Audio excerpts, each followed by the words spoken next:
bad trips. They're certainly easier to do in a movie than good trips. I didn't see Fear and Loathing in Las Vegas, but everyone said it proves again that it's very easy to portray a bad trip and very hard to portray a good trip. Well, first of all, I'll say all the conventional things about bad trips. That, it's not always supposed to be easy, that sometimes learning curves feel very unpleasant when they're unfolding, and we learn from our mistakes and so forth and so on. So then, having said all that, really, what about bad trips? Well, they're horrible.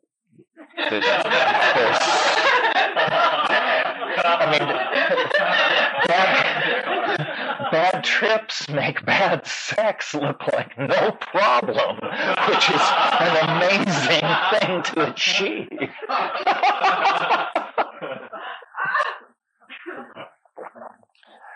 I don't know.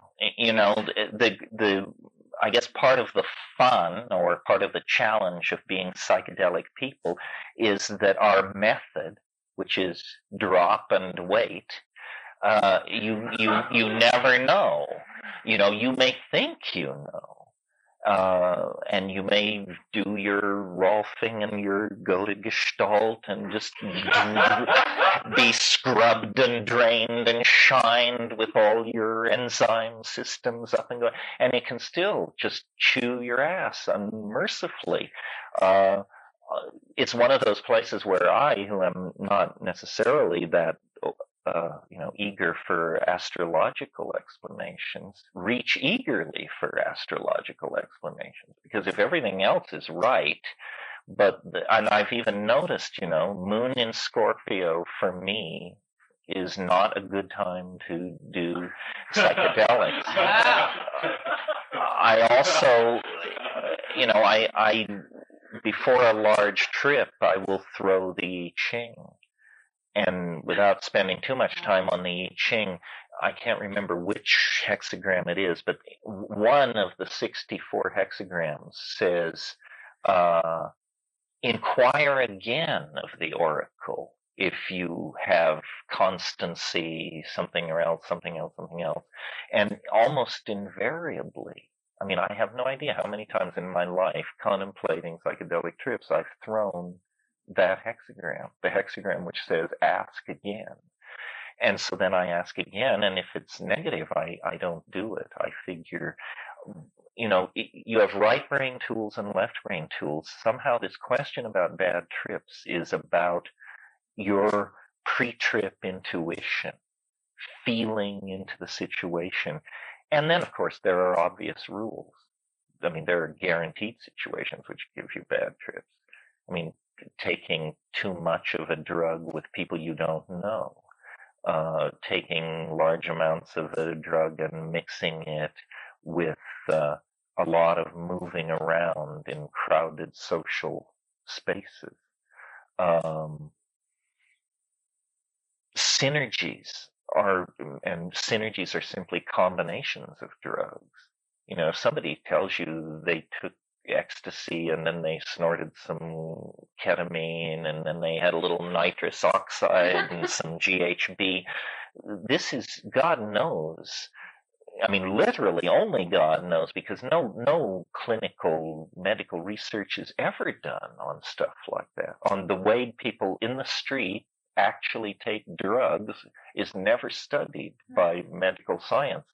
And synergies are where the strange things, the dangerous stuff happens, the heart fibrillations, the convulsions, the convulsive vomiting, the states of disorientation, prolonged states of sleeplessness, all of these things.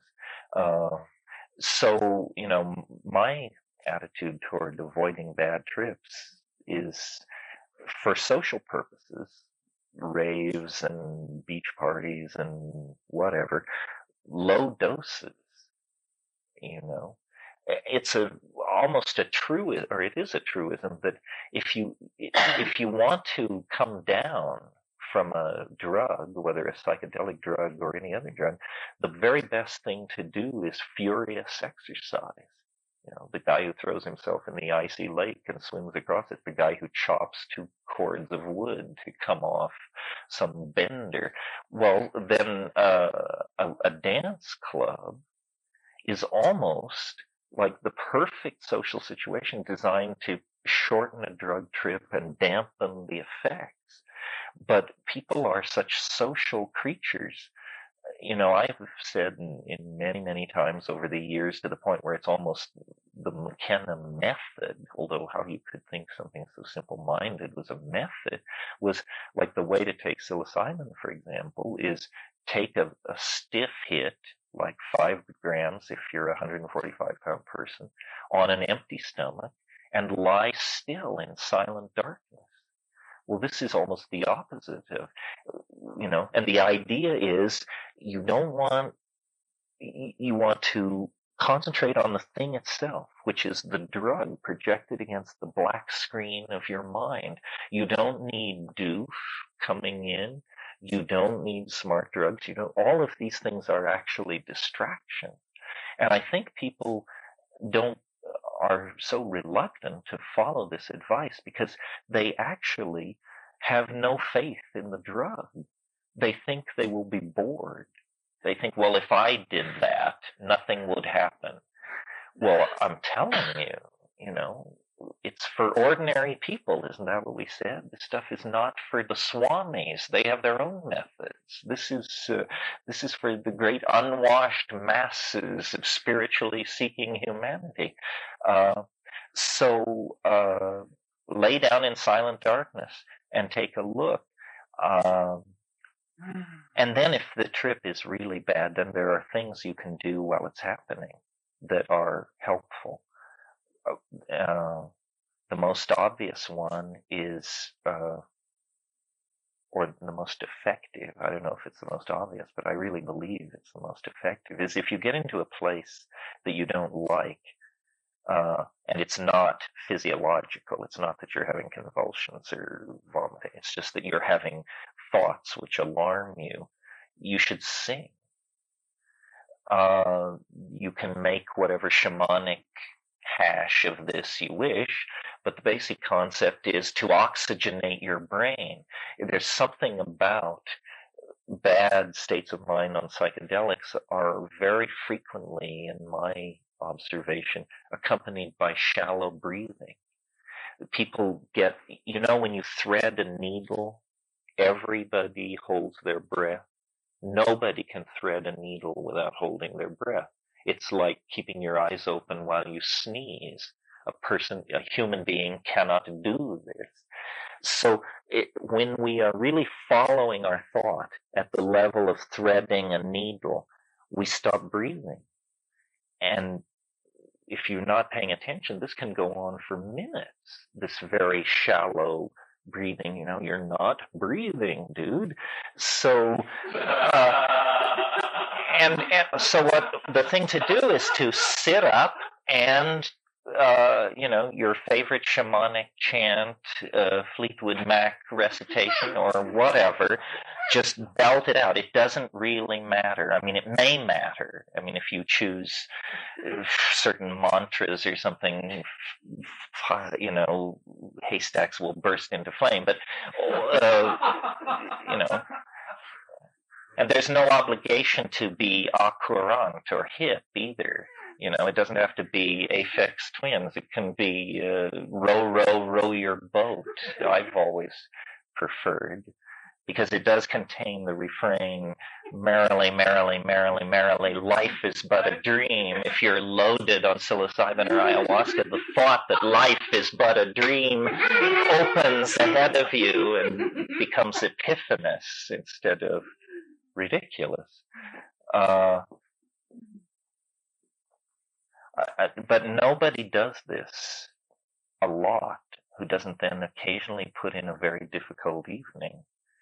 And, part of your psychic, I guess your shamanic constitution is how quickly can you come back from a really bone-shaking psychedelic experience, either because it blew your mind in some way or something appalling happened. I remember a number of psychedelic trips that were hard to come back from, but I remember one in particular years ago where my friend and I took a lot of acid, and late in the trip, like about 3:30 in the morning, he had a very dramatic epileptic seizure, and I had never seen an epileptic seizure, and oh God, it just set off this cascade of hysterical activity. The 911 people had to be called. I remember there was a real moment of truth in all this for me. I remember the apartment was on the second floor, and I saw the cop cars and everything pull up in front. We had flushed staggering amounts of dope, knowing that they were about to arrive. And I went tearing down to the front door, and I was completely loaded on acid. I mean, I could barely stand, and I could see through the glass the cop, and he said, "Open the door." We had locked the door earlier in the evening. He said, "Open the door." So I fumbled with the door for a few seconds, completely hysterically and ineffectively, and then I couldn't get the door open. So I stepped back from the door and said, "Shoot the lock off."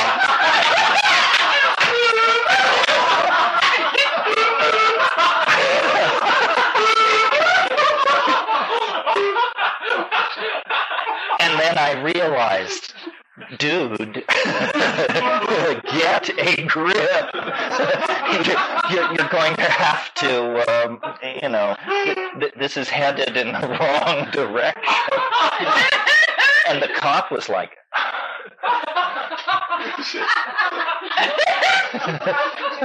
so then, and then I remember, this trip to the hospital, and I don't know what was going on.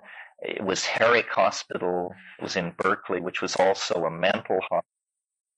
This bed, me standing at the end of the bed, trying to figure out, is he dead? Is he alive? What does this mean? Who am I? What's going on? And then there was a person who was obviously an inmate of the stranger wards of this mental hospital, who was washing the floor with this big mop and sort of waltzing around us with this crazy expression and leaning over and looking at me and looking at him. And I just didn't know whether, is this really happening? And if it is happening, why is it happening? And if it isn't happening, why do I think this is what's happening?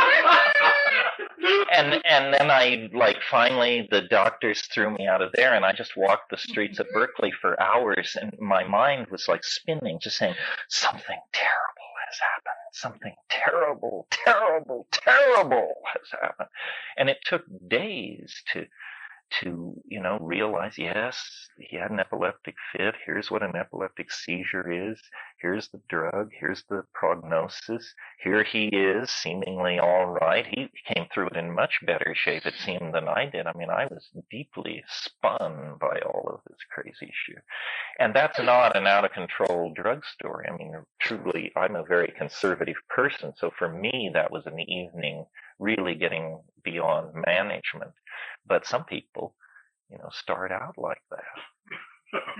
I had friends in the 60s in New York City who would say, in Manhattan, they would say, let's take 500 mics and hit the streets and mess with people's minds.